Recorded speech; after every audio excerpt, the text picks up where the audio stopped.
This is an educational presentation regarding the Massive Transfusion Protocol for labor and delivery and postpartum at CHI Creighton, Bergan Mercy Hospital in Omaha, Nebraska. Here is the little background information. Massive transfusion is when at least 10 units of blood are given in a 24-hour period in response to massive and uncontrolled hemorrhage. Institutions often have a massive transfusion protocol, or MTP, to expedite administration of large amounts of blood products in a short amount of time to save lives. Research to support MTP comes most commonly from the military and war zones, where rapid hemorrhage occurs often. In recent years, literature now supports MTP in obstetrics. Obstetrical cases that commonly require massive transfusion include massive postpartum hemorrhage with vaginal or cesarean delivery, and disseminated intravascular coagulation, or DIC, which has various causes. Now that we know a little bit about massive transfusions, let's talk about the protocol. So what does an MTP entail? First, a physician activates the MTP. Second, the blood bank is notified and responds. Third, boxes of blood arrive one after the other for anesthesia to administer according to the patient's clinical status and lab values. When the patient is stable, the physician who activated the MTP terminates the MTP. The blood bank then stops sending boxes of blood products, and the MTP is over. So now that we have an understanding of what the MTP entails, let's talk about the contents of the box and who brings the box to the patient's bedside. So what's in each box? 6 units of packed red blood cells, 6 units of fresh frozen plasma, and 6 units of platelets condensed into one bag.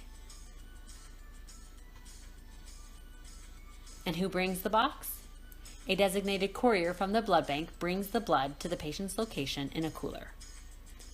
Now that we know all about the box, let's talk about your role. Please keep in mind that on the following slides, the 3 steps in red highlight your role in the MTP.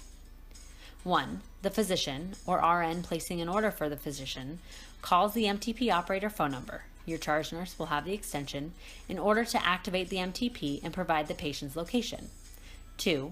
The physician, or RN, also calls to notify the blood bank of the MTP activation. 3. The MTP operator pages both the blood bank and the MTP courier with an MTP patient location message. This message might look something like MTP LND C-section OR3. 4. The MTP courier responds to the patient location to obtain paperwork and a blood specimen for type and screen, which is then delivered to the blood bank. 5. The blood bank then dispenses the first MTP box to the courier for delivery to the patient location. 6.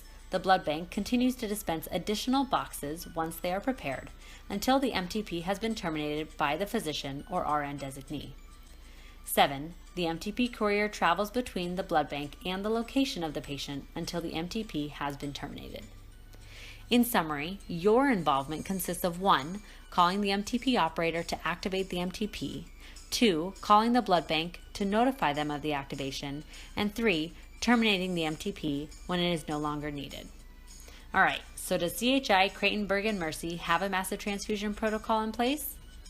Starting June 9th, 2017, CHI Creighton Bergan Mercy will have a massive transfusion protocol. With this presentation, hopefully you have gained a better understanding of massive transfusions and the protocol to be used at CHI Creighton Bergan Mercy come June 9th, 2017. And remember, massive transfusion can save lives. This now concludes the educational presentation regarding the massive transfusion protocol.